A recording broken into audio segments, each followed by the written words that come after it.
Good morning, children. Welcome to the online class. The previous class we have seen the revision from the civics lesson 1, forms of government and democracy. In that previous class we have completed the choose the correct answer, fill in the blanks, match the following, and the short answers. Today we are going to see that detailed questions. Here given 3 detailed questions. First one is, what are the challenges to Indian democracy? Explain. Now we are going to see that answer. I will explain that answer once again. That is page number 242. Various aspects of democracy and its challenges. Or first one given illiteracy. Illiteracy in India is one of the major challenges to the democracy of our country, India. Illiteracy means one who is unable to read and write. Unable to read and write. He is called illiterate. Still many people are there who are unable to read and write. They are illiterates. At the time of independence, most of them were illiterates. Most of them were illiterate because schools were not started that time. Only some English people started some schools, but from Indian side no schools were started. So almost all are the illiterate who are unable to read and write. So this is also one of the major challenge to the democracy of our country, India. Second one is poverty. After independence, at the time of independence, nearly 30 crore people were there in India. 30 crore people, most of them were suffering without food. Usually, very few people only used to get one-time food. Most of the people not starving. That is because of the poverty. Almost all are under the poverty line. So this poverty was one of the major challenge to the democratic country. Below the poverty line, now they are divided, that category is divided. People who are under the poverty line, they are getting some benefits, government giving some benefits to those people who are unable to buy the food product, government giving freely like this. The government is helping the poor people. The aim of the government is eradication of poverty.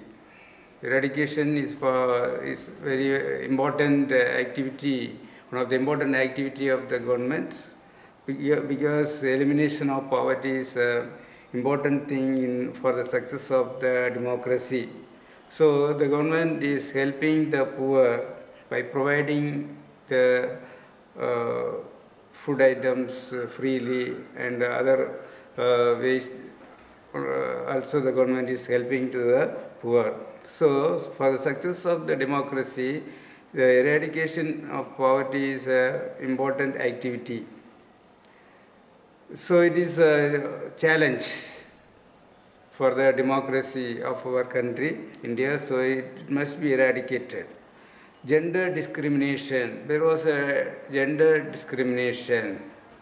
Gender means male, female. Male domination was there those days. Females were ill-treated. Then female infanticide was there. Child marriage was there. Then so many discriminations regarding these female children.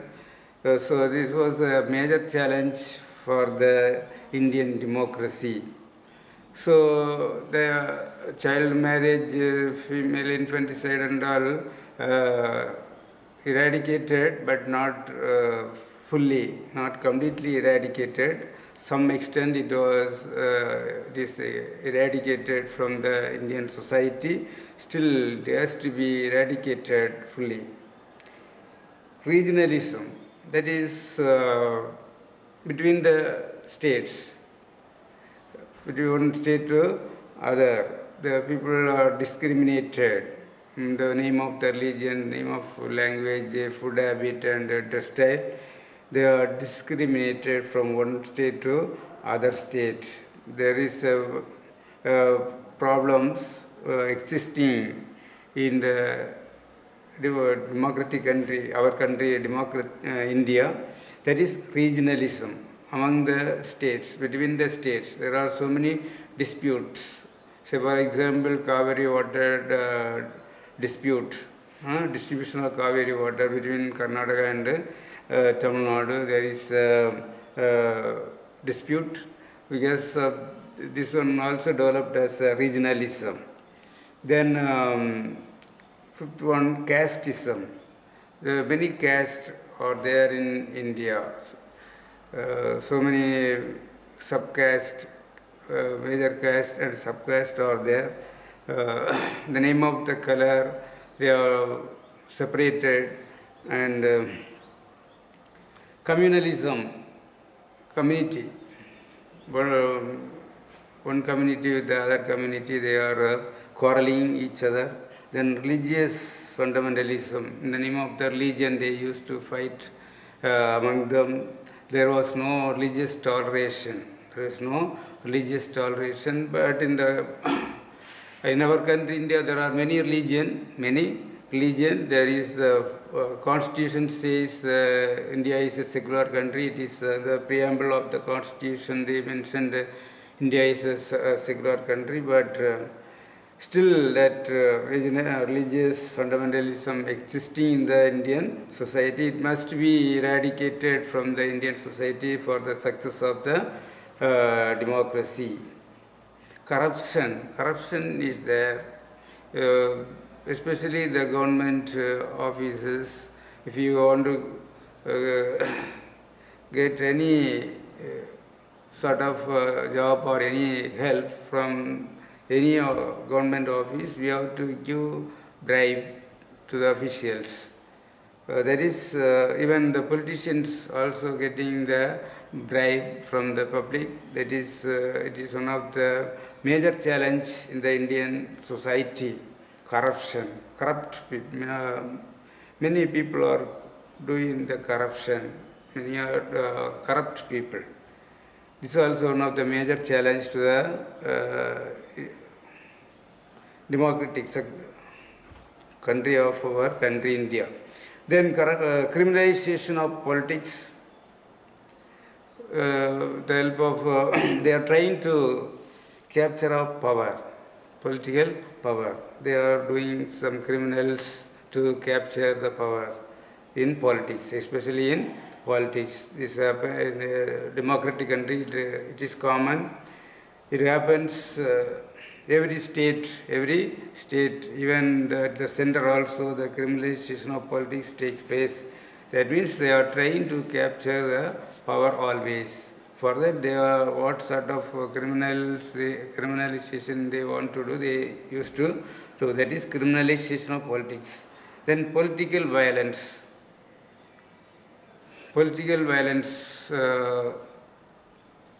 Some violence takes place everywhere in India, the name of politics.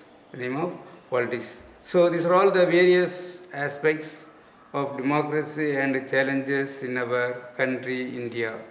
All these challenges are faced our country, India. For the success of democracy, all these challenges must be faced successfully. Then the second detailed question, that is, explain the condition necessary for the success of democracy in India. The same page number 242, under the heading conditions for the success of democracy in India.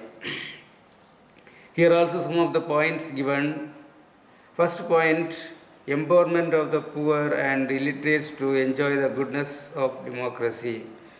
The poor people, for the poor people, they have to give the power. Poor people, illiterates, many are there in our country, India. They must get power for the goodness of democracy, for the success of democracy. They must get the power. Most of the people in our country, they are poor people, illiterate. They must get the power. Then only the democracy, Indian democracy will be successful. Second one is willingness among the elected people not to misuse the powerful position and public wealth. They are contesting the election and win the election. After that, they should not misuse the power.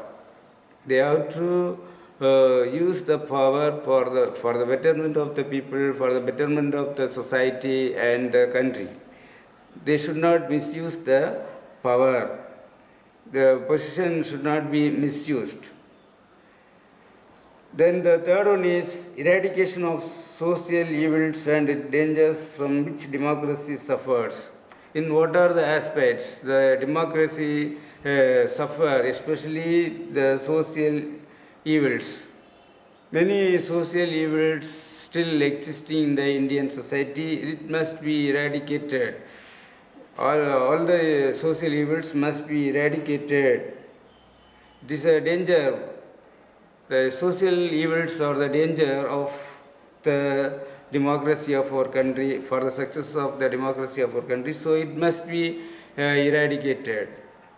Child marriage, sati system, infanticide, these are all some of the social evils existed in the Indian society. Among these social evils, some of the social evils are eradicated some extent, and fully it must be eradicated for the success of democracy.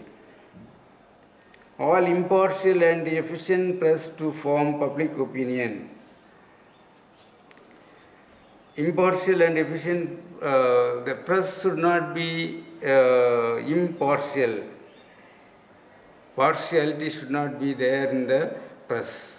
While publishing the news in the newspaper, it should not see the press reporters should not see the partiality while publishing the news in the newspaper. That is, partiality should be avoided for the success of democracy.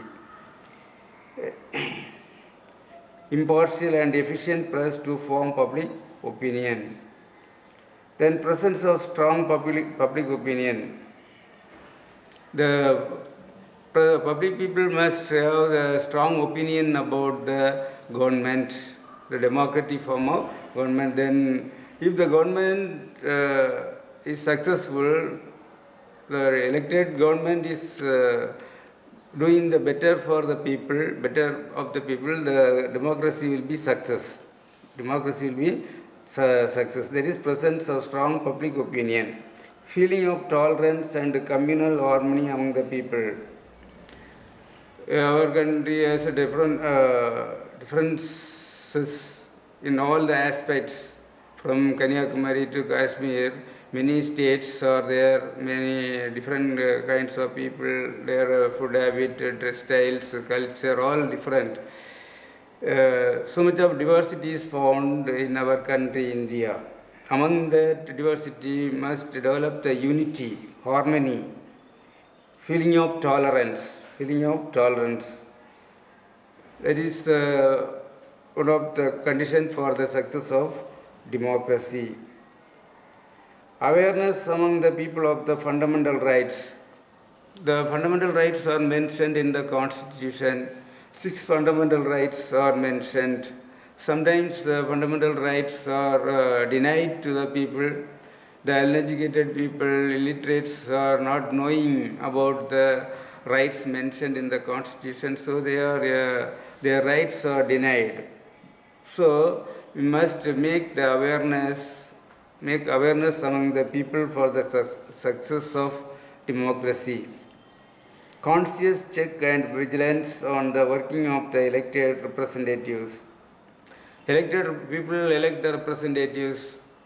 Throughout the country, the parliament members, about 545 members, are elected for the Lok Sabha. Lok Sabha is the lower house of the parliament. It is a powerful house of the parliament.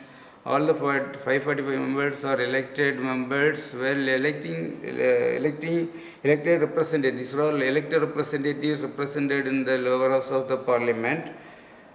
Must check the constantly. Check and vigilance on the working of these representatives, how they are working for the betterment of the people and society and the country. That we must have the constant vigilance of these representatives, elected representatives. The last one, powerful and responsible opposition. For the success of the democracy depends upon the working of the opposition party. At the center we have the opposition party Congress. The state level we have the opposition party DMK. The DMK party always criticized the ruling ADMK party like this. The Congress party at the center also always criticizing the ruling party BJP. So the efficient work of the government depends upon the work of the opposition party. Work of the opposition party must be powerful and responsible. They should show the opposition, oppose always. This opposition party oppose the policies, government policies. Success of the democracy depends upon the strong opposition of the government. The government, state or center must have the strong opposition parties. Then only the democracy will be successful. So these are all the conditions necessary for the success of democracy in India. India is a vast democratic country, so work of the opposition party is very, very important. The next third question, that is, what is your opinion about democracy in India? What is your opinion about democracy in India? India is a vast democratic country in the world. India is the parliamentary form of government. The parliamentary form of government comprises the elected representatives represented in the lower house of the parliament, that is Lok Sabha. The parliament has two houses, upper house and lower house. Upper house is the Rajya Sabha. There the nominated members are there, and the lower house is the Lok Sabha. There the elected representatives are represented there. The lower house is the powerful house of the parliament. The parliament form of government in India that makes laws for country. The parliament make laws to rule the country. Recently, for the agriculture side, the government has passed some of the laws that is not applicable for the Indian farmers, so the farmers are showing the opposition to withdraw the laws passed in the parliament. So the parliament makes laws to rule the country. The participation of people in the decision making, people's participation is important for the decision making. Mostly all the decisions taken by the people. India, the largest democracy in the world, it has 5 basic principles, that is sovereign, socialist, secular, democratic republic. India is a sovereign republic, sovereign country from Kanyakumari to Kashmir. India is one. India is one socialist country. Here the private and public works together. Private and public works to the secular. All many religions are there. All the religions are treated as equal. That is secular. It is a vast democratic and republic country. Every citizen of India who is not less than 18 years of age can exercise the right to vote. Exercise the vote, universal adult suffrage. That is, to elect the representatives, the citizens of India must attain the age of 18. Only the age is the criteria to elect, to cast the vote, to elect the representatives. That is adult franchise. That is adult franchise. Adult. That means one who attains the age of 18 can cast the vote to elect the representatives. That is, every citizen of India who is not less than 18 years of age. If one who attains the age of 18, your name must be enrolled in the electoral list. If your name is in the electoral list, you will get the voters ID. If you are having the voters ID, you can cast your vote to elect the representative. That is, irrespective of caste, creed, religion, gender, and education. Irrespective of all this, you can cast your vote if you are the age of 18. So these are all the three questions we have seen in this chapter. All these three paragraph questions I have revised. So you can learn it easily, these paragraph questions. Okay, you learn it thoroughly for the exam. Thank you.